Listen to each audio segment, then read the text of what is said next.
Attention all truckers, it's Troy with TalkCDL. If you're looking for a new job, check out NCI. Their phone number is 844-311-7076. Company has every benefit. They have the best equipment, all nice late model Kenworth T680s. They offer company, lease, solo, teams. They've got everything and very, very steady income. If you're interested, call 844-311-7076. Check out NCI today and tell them TalkCDL sent you over there. Thank you. Hey, truck drivers. I want to talk to you real quick about an invention that was invented by a trucker for truckers. It's a tool called Magnus Stop. Basically, if you want to slide your axles hassle-free without needing any help, it's a little 4x5-inch tool. It utilizes a pin and a magnet. Crazy simple. I'm surprised nobody ever invented it before. Anyways, you merely stop, get out, pull your pin, put your Magnus Stop device in the hole right beside the hole you want it to stop at. Then you either pull forward or you back up. Magnus Stop stops you exactly where you need to be stopped every single time. It's durable. It's very affordable. It's $49.95. If you mention TalkCDL online in the promo code, you get $10 off. So it's now only $39.95 for TalkCDL viewers, which is an awesome, awesome deal. Magnus Stop is the tool you need today, and you can get it at magnastop.online. That's MAGNASTOP.online. Check it out and let us know here at TalkCDL how that product is working out for you. Thank you. Oh, and it's also free shipping and handling. It doesn't get any better than that. Thank you very much. Enjoy the show. How you doing today, little trucker? Oh my gosh, really? Little trucker.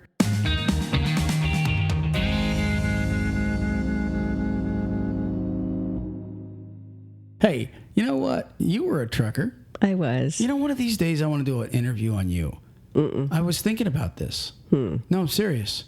Now, this is no BS, okay? When you first, if you went back to the first time you came on the podcast, it was a while ago, we just kind of got you on, I think we got you on the phone, we called you or whatever the case is, and we were kind of asking you about being a trucker's wife at the time. And, you know, you were a little shy, little trucker, but you've been on the radio forever now, so I got to ask you. I was on the radio before you. Yeah. Well, you were on the radio on some stupid AM station in Pennsylvania when I met you, doing whatever. I don't even know what you were there. I was a DJ. Yeah. Okay. For the oldies. For the oldies. You were spinning the oldies. I was. Yeah. So now here you are on a podcast. You went from radio to podcast. Listen, you're a trucker's wife. Destined. Yeah, I am. Plus, you drove a truck. I did. And we've explained to people how you learned how to drive that truck. Yeah. Do you remember, first off, do you remember what kind of truck it was? I can't even remember which one it was because we were driving for a pig farmer in Pennsylvania. And he had a Peterbilt. He had a Kenworth. I don't know if he had a Kenworth. He had a Peterbilt. He had a couple Freightliners. And there was something else he had. I think it was white. Was it a white one? Well, see, the white one would have been that Mac. It was it a cab over? The one No, it had a hood? Mm-hmm. So. Maybe it was the maroon one. I think that was a Freightliner. I think it was the maroon one. And this is going back a while. And that was I believe that was a 13 And we were coming out I-78 in a rig, pulling a dump box. I remember that. We were pulling a dump trailer. Just about to go up the hill. I don't remember what hill and where it was at. And that's when I said, come here and sit on my lap. Right? I thought he was getting frisky. Right. Yeah, I'm getting frisky at 70 miles an hour. But anyways, no, you came over and you sat between my legs on the seat. Now, I don't recommend, in fact, I don't even know if we should be telling people this.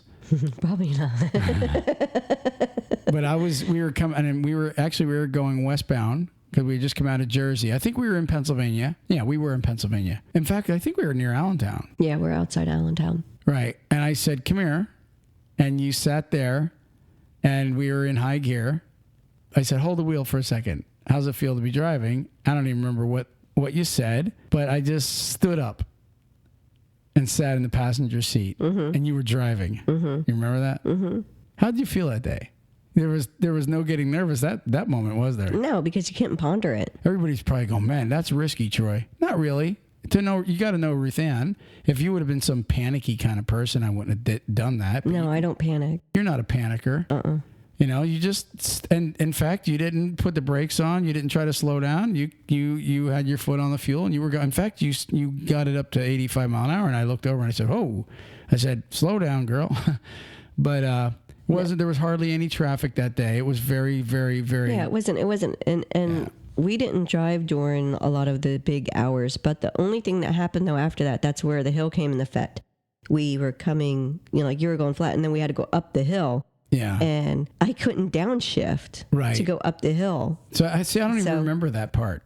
Oh, I remember that. I just remember seeing your face, as I'm looking at you staring out the window with the, in that, I think it was the freight. It might have been that Peterbilt. I think it was the Freightliner though. But I just remember seeing your face driving and you were just doing it, I was hooked. You know what? Be honest with you, I'm telling you, my grandfather, that's how he taught me. I mean, not in a tractor trailer, but in a regular pickup truck. Sometimes the old-fashioned way of just throwing somebody in the water and saying swim. Of course, if they're going to die, you save them. But it worked for you, and I don't remember how I took back over. I just remember that You took back over because I couldn't get up the hill because I couldn't downshift to Right. bring it into the lower gears to get up the hill properly. So you're like, Ruthann, just pull over. So I pulled over, I pulled off, and you had to start fresh from okay. low gear and go all the way back up. I didn't remember that. Oh, I do, because that was a major thing to me. Yeah, So I do remember that. but after a while, you were driving fine. You used I to. sped all the way down the hill so I can get up without having to downshift. That's how I would do it from then on. She did. She's BSing you. That's not true. But no, seriously. So that's how you got started. But there was many, many times as a trucker's wife where in the beginning, in fact, when I was over the road, you couldn't go out on the road and except for trips because of the kids. If you were going to go on a trip with me, it would be like to say Chicago from Pennsylvania, where we would leave on a Thursday and we were back by Saturday.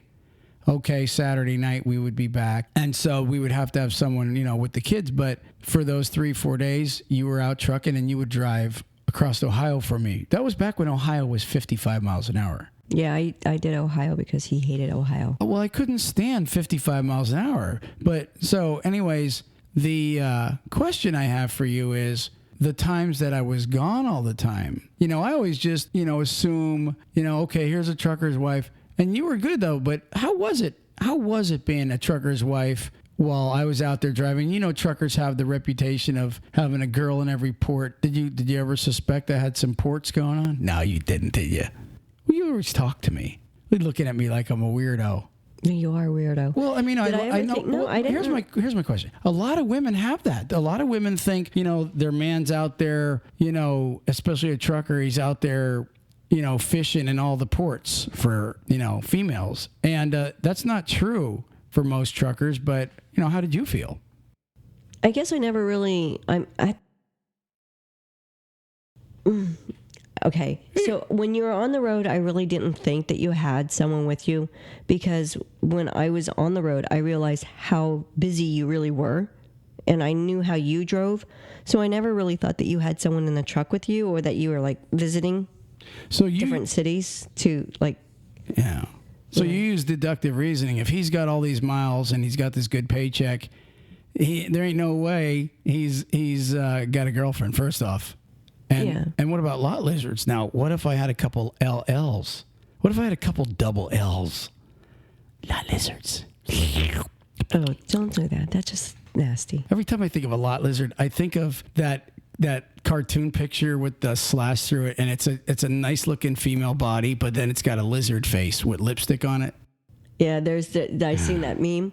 So you never thought I would like hang out with lot lizards? No, well, the reason I never thought you would really hang out with a lot lizard because you had, like, you're kind of egotistical in a sense to where I couldn't stoop. So you don't want to stoop that low. I'm not a hooker kind of guy. I'm really not. You know, what's really funny is, let me tell you this. Before I met you, you know, half of my friends were into the strip bars and the other half were not. And once or twice I got dragged to a bar with girls dancing. And to be honest with you, I mean, and look, I'm not knocking you guys that do that. I'm just saying it really was no big thing to me because I hate having to take my hard-earned money and hand it to some woman for a dance. It's like you're dancing for us and taking your clothes off. That's about the most ridiculous thing I can do right now is do that. And now I'm getting teased and that of 300 guys are trying to pick up one naked stripper. It's like,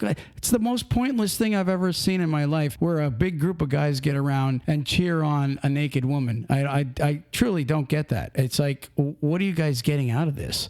You know what I mean? It doesn't make sense. I have to mention, though, people, Go ahead. when I met Troy, he had his, quote, six-pack. Oh, I pretend. Not. So, truthfully, when he says he really didn't. I had 6 girlfriends, and they all knew about each other. I was not a big runner. It was the six-pack. But it's like a rat pack, but Troy had 6. But it doesn't matter. LLs. Sorry. They weren't LLs. They were not LLs. They were apartment lizards. They were not apartment lizards. They were just nice young ladies that booty calls.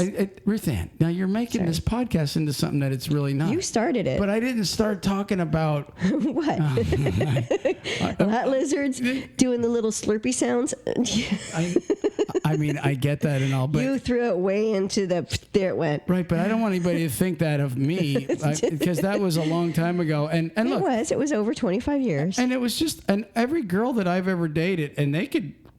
They all knew you were a runaround. No, I was not a runaround. I told listen, I was one of those people that said up front, look, I'm not a serious kind of guy. That's at least honesty. And I'm saying they all knew about each other and they all knew it. I'm just saying you didn't need to go and pay anybody for it. You were getting it free. How do you know I was getting anything except maybe McDonald's hamburger? I mean, Ruth Ann, stop assuming things, all right? Dang it. I'm not even going to go there and talk about that. But what I am saying is, you know, that was then, but when I was a trucker, I would never, ever be with a lot lizard. I'm just saying, it's just not me. I personally don't want to be with any female that might have just been with, you know, the last 5 Swift drivers and a couple JB Hunt truckers, you know what I mean? And now I'm pulling up. I don't think it's my turn. My turn. Hell, that's actually nasty. Yeah. Think about that. When you're a trucker and you're picking up a lot lizard and you're pulling in, you're really going, my turn. My turn. You know what's funny is I'm up. They said that to where's Lily the lot lizard? That just go ahead. Go ahead. What do you got? They say if you want to prevent them from coming to your truck, you just get some tissues and throw them outside your truck or something to that effect, or you hang something out there and it kind of just shows that you've already been visited. Yeah, like this is what one guy told me once. He said if you take toilet paper and wet it, or some napkins and wet it, and just drop it outside your window, any lot lizards that are working that area will see that, oh, it looks like, you know, Susie already got them. Yeah, Susie's been here. Betty, whatever.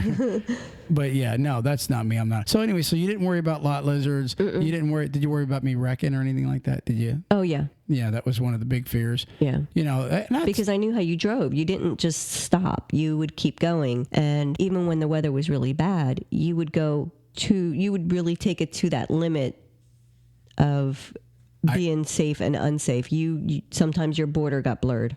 Well, let me put it to you this way. When you're up on 80, and 80 was one of my main routes, okay, in the wintertime, you're going to, even when they're not calling for snow in the winter, you get up on snowshoe, a lot of times there's snow, okay? And there's times where there's really nowhere to pull over, and you got 50, 60, 70 miles to the next truck stop, and it's snowing out. You got choices. And number one is get there. So, you know, we always got there. And you know what? I wouldn't, if it got so bad, though, to where people were just wiping out in front of me, and I've seen that. And I would definitely get to a safe place if that's the case. Because we advocate that here. You know, don't drive past your limit, and don't ever let anybody talk you into driving scared faster than you normally drive, or in slicker weather than you normally drive, or more tired than you would normally drive. Never let anybody, push you into that. So anyways, we came on here and I know you had something you wanted to talk about, human trafficking, right? Yeah, but we're doing this pod, so we might as well just finish this one and then we're going to do that one next. The Ruth Ann interview. Yeah, whatever you started now, we cannot go with that. We can't go with human. You can't blend these two. We can't blend human trafficking with lot lizards, can we? It just really doesn't go well. So we'll just continue doing this funny one, and then we'll do another one. I don't know that this one's funny. So you were a trucker's wife. I was. And well, here's a question for you. Okay. Did you tell people that you were married to a trucker, or were you embarrassed? Because I know a lot of people get a little weird about being, about truckers. No, I was never embarrassed on it. Yeah. So you were like, hey, he's a trucker. Yeah. Yeah. I have no problem. I look at it this way. People wouldn't have what they have if it wasn't for my husband or, my friends' husbands or, the people I know. You're not going to have your food. You're not going to have your other stuff if it wasn't for them, because they were brought, especially you, because you did a lot of the companies you worked for were reefer. Yeah. I was the guy that unloaded my own freight and brought all the LTL stuff to Pennsylvania out of Chicago. I was one of those guys. That's a rough group. Yeah. Having to go to Chicago every week. Mm-hmm. What did you think of Chicago? You've been to the terminal quite a bit. It was freaking cold. It was always cold up there. It was always cold. I hated that. I hated the wind. I hated the cold. I didn't like that part of it, no. And if I'm being honest, one of the reasons, I loved having you with me when you were with me, because it was great to have somebody, for a little company in the truck. But I will tell you, though, when you got somebody with you, that means you stop more. And I was never a guy that wanted to stop until I got there.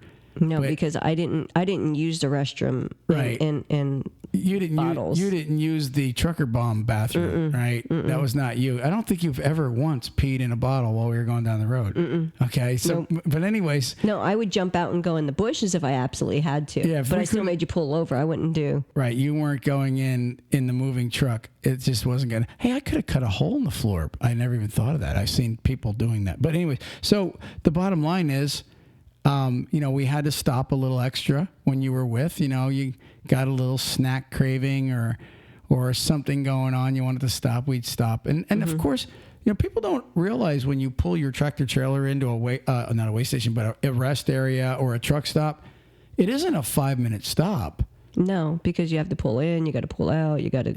till you even park, it might be 10, 15 minutes till you get into the store, and then till you get in there. And if you're with Ruth Ann, you're in there for a little longer than normal. So it depends. Right. So you're in there, we get something. Till you get in and out of a truck stop, most times it's probably a half hour, 45 minutes minimum. So just add another hour onto each stop, I would say, is what you can almost count on per, if you're a couple traveling and you have to stop for that kind of business. At the end of the week, it adds a lot on. Mm-hmm. So, yeah. So as a trucker's wife, you were fun when you were home. I was fun when I was... Wait. You were fun more at home because I didn't have to stop as much. I was fun. You enjoyed me more at home, is what you're trying to say. Yeah, because when it comes to business, you're better off getting done. My gosh, if you look at the end of the week, if your wife is with you, you might have 10, 15 hours of stopping and clowning around onto your whole damn week versus driving where you could have got everything done. I'm telling you, that does work that way. What are you reading, Ruth Ann? I'm just reading stuff that I'm going to be doing a pod on, so hush your mouth. All right. Well, I just thought maybe you wanted to add to this. You were the one here. I was trying to do an interview on you. And I've been answering your questions. I haven't done anything. I just freaking erased that. Thank you, Troy. So what was your main worry for your trucker man? Honestly, my main worry was you rolling your truck over or doing something silly like that. Yeah. That was the biggest thing that I was more worried over. Yeah. Well, I'd be honest with you. That was my worry too, getting into a wreck. But so, it's a pretty quick interview. So you worried about a rollover. You didn't care about the lot lizards. And, you came with me every now and then. That's your story. Da-da-da-da-da-da. Boop. Is that it? How's your you interview really horrible? I didn't know what to ask you. He's a horrible interviewer. I didn't come on here really thinking I was going to interview it. No, your ADHD took effect. It came in. Yeah, I just had to ask the question, and then I just kind of went with it. So, but anyways, my little trucker chick, 25 years. 25 years. 25 flaming years. Frogging years. Oh, yeah. Okay. Anyways, do you have anything else for this pod? For real? Do you have anything to add? Any advice to trucker ladies? Or any advice that you can give a woman that is sitting at home right now? And I like what you said. Listen, ladies, if your trucker is bringing home money, then he's working. Yeah, I mean, I never had a thought that you were doing anything that you shouldn't have been doing because, like I said, I knew how you worked. And we didn't have cell phones. So it was, you stopped when you were able to call me. It was usually in the evening after you already unloaded, or, you know, in the later afternoon when you already switched your load. You know, like it would fluctuate. But I mean, as far as you had to make the phone call from either the truck stop or somewhere that you were able to get to a payphone, and you would call me and see how things were going then, because I was at home with our kids and, you know, we were always busy. Imagine if we had back then what they have today. They have video, you know, like FaceTime. You and I talk on FaceTime. Mm-hmm. If you're out and about or I'm out and about, we FaceTime each other just to say hi. Mm-hmm. Imagine a trucker today that lives in Pennsylvania. His wife is sitting in Harrisburg in their living room, and he's in California. All she's got to do is hit speed dial FaceTime. Mm-hmm. Boom, in 1 second. You know, you're sitting there talking to him, and the kids can join in. Hey, Daddy, how's it all? Yeah. Totally different. So life. Honestly, yeah, you know, back when you drove, yeah, there's more ways of women could think that their spouse was cheating on them. I never had that thought because, like I said, I knew you were driving. I knew what your runs were like because I did go on the road with you. If any reason you feel as though your spouse, and this is my advice, if you feel your spouse could be cheating on you, go on the truck with them for a week or two. See what they actually do. They don't have time to be cheating. And if you Some do. Well, I won't say that none. Yeah. Lily the lot lizard. There's she's waiting. Yeah. There's ones out there. You know, they're supply and demand. Yeah. But, you know, they can do that. But if you really, I just can't get past someone wanting to use a lot lizard, I guess. Well, neither can I. But they're in business for a reason. Yeah, but because they're getting paid. Not be. But that might not be a person that's married. That might be the single people. Yeah, that's true. Maybe it's just all single truckers using the lot lizards and the skanky ones. My turn. I'm up. Hey, you're first. Okay, never mind. All right, I'm after him. I'm gonna go get a shower and eat something. I'll be right out. Yeah, that just you're making it more gross. I mean, it's almost like at Publix, you know, when you take a number at the meat deli. I'm just kidding. I don't know how it works. Can you get? Yes, I was going to say, can you get any more gross? But yes, I know you can. So we're not going to go there anymore. I'm already like kind of getting that little gag reflex starting because I'm throwing images in my head. Don't do it anymore. Do you take coupons? No, I'm kidding. Okay, that one wasn't bad. So that would be my advice, ladies. Go with your guy. It's summertime now. The weather is not horrible as far as scared being on the road with them. Mm-hmm. Go out, see what they do. Go and take a chance, and that way you could see your spouse or your boyfriend or whoever, your significant. He's too busy driving. He's not having the time to go and visit women and do all that. And like you said in the beginning, look, if you're making money and you got a lot of miles you put on for the day, there's a good chance that your old man is not fooling around on you, okay?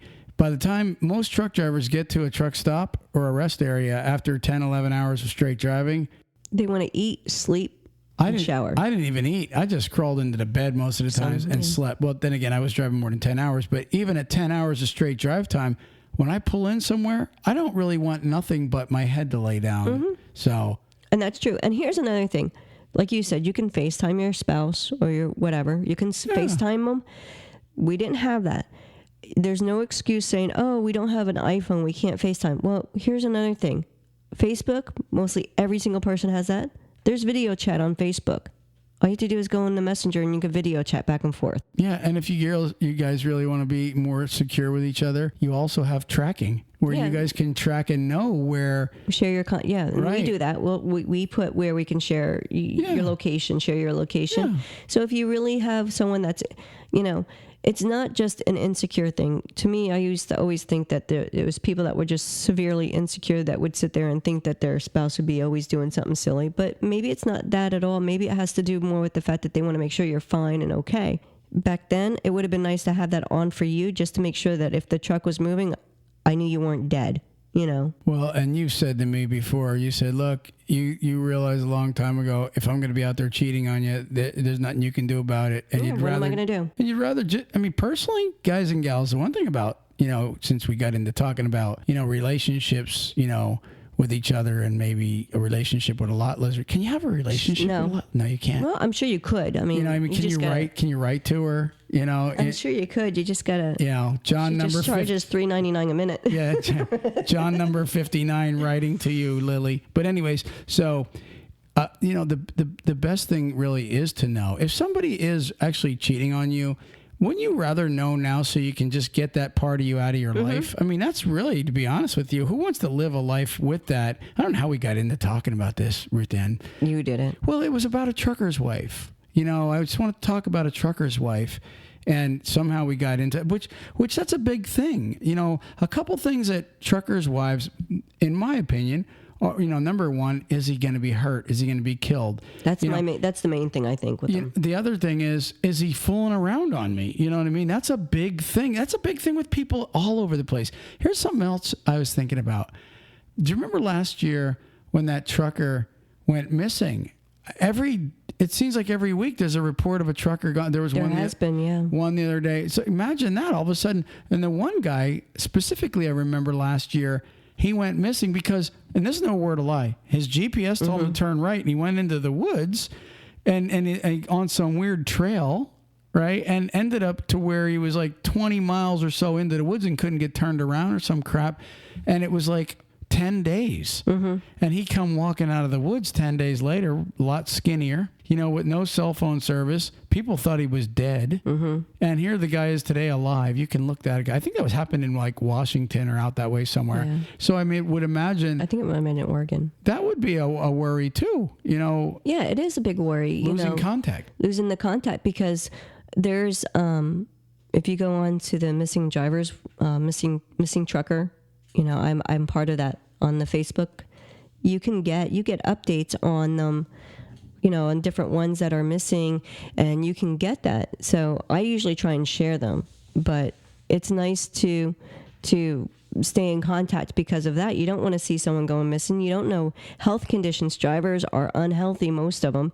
So you never know. There's been drivers that, they're sitting at the truck stop and the truck stop notices that they're sitting there a little longer and they didn't move. And next thing you know, the guy had a heart attack in his truck. So yeah, it's nice to be able to stay in communication because of those reasonings. So thank you for the interview. No problem. I mean, I really appreciate that. I didn't book you in for the day. I just kind of trapped you. You trapped me many times. Oh yeah. Look who trapped who. No. Yeah, our first trip to the Bahamas in 1 year, you had plans on having the captain marry us. I was like, no. No, that was 2 years. Yeah. Because we ended up getting, that was in April, and we ended up getting it was March. Yeah. And we ended up actually marrying in August. Yeah. So, but hey, here we are 25 years later. So, do you have anything else to add? I mean, as far as advice to these, I mean this sincerely, any women that are marrying truckers? Here's my advice. Yeah, you just give them advice and we'll end this pod. Okay, shut up so I can. So if you feel as though you're not having a good relationship because you feel your spouse is cheating, ask them straightforward. Stay in contact that way. Communicate. That's a big thing. But if you truly love each other, there should never be an opportunity for that to come about because you're always telling your spouse you love them. You're always showing them different things that show that you love them. Words are words, but actions speak louder. So if you're truly never having an issue, then you can't have that concern. And here's some advice also for you guys that are out on the road. Share the road with your wife and the kids every night. You have that ability to be able to say, guess what I seen today? Tell little Jimmy. Take pictures, take pictures. Say, hey, here's where I'm at. Send a picture to them. there's no excuse whatsoever that you cannot communicate with your kids and your spouse while you're on the road. There is really none. Well, do you know how many little boys and little girls would love to get a daily picture?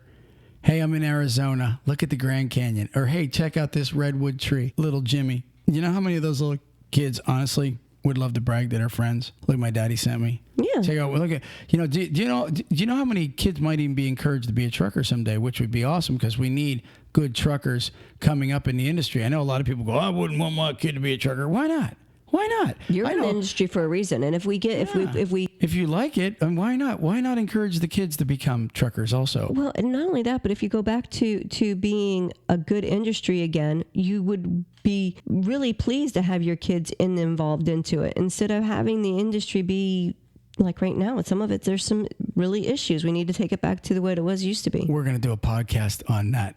That's a great idea. Ruth Ann, thank you for coming on the show. Anytime. You were already here. I didn't move. No, but seriously, I appreciate you giving advice to the ladies, and like I said, guys and gals, share everything every night with each other. There's no problem. Communication's the biggest breakdown in everything. With relationships, jobs, businesses. You didn't tell me. I didn't know. Blah blah blah. Tell each other. Help each other. You can build a strong, good trucker family relationship and have a great career in this industry. I'm telling you, we encourage that. But you got to have everybody that you love involved in your life. And you ladies at home, you also got to make him feel comfortable being out there. I'm going to give you girls some advice. You trucker ladies, I would not have been as successful, and I'm not just saying this because you're sitting here in front of me, but I would have not been even close to being as successful in trucking as I was if Ruth Ann wasn't at home encouraging me when I did miss them. Listen, you got to do what you got to do. I got this, blah, blah, blah. Keep your man encouraged, okay? Keep your trucker spouse psyched and pumped up to be able to stay out there and work hard to support you guys. And I'm telling you, you guys at home, keep those people at home involved in your life out on the road, and it can become a great trucker family. Ruth Ann, you have anything else? Yeah, actually, I was thinking, most families have iPads, and you always have computers. So you have some form of a tablet and you have a computer. When, if you have where you eat dinner whatever time at night, when the kids get off of school or whatever the case might be, set it up to where your trucker, when, let's just try and make it to where 8 o'clock at night, before the kids go to bed, let's set it all up and just do a FaceTime every single night then that way. If you do it, let's not miss dinner together. We're just going to set you up at your chair. Yeah, make your food in the truck and have dinner with them while they're eating, all on video. Just do a video dinner. You could do that kind of stuff. That's a great idea. I like that. We're have to do a pod on ways to keep family and trucker stronger and stronger. Build a strong trucking community. That's an awesome idea. I like that. Having video dinners with your trucker. My gosh. Super idea. Wow. That's why I married you. Not everybody can have such a great wife. They can. I'm one of a kind. We're not going to go anywhere else with that one. We're out of here. Peace. Peace. Praise the Lord.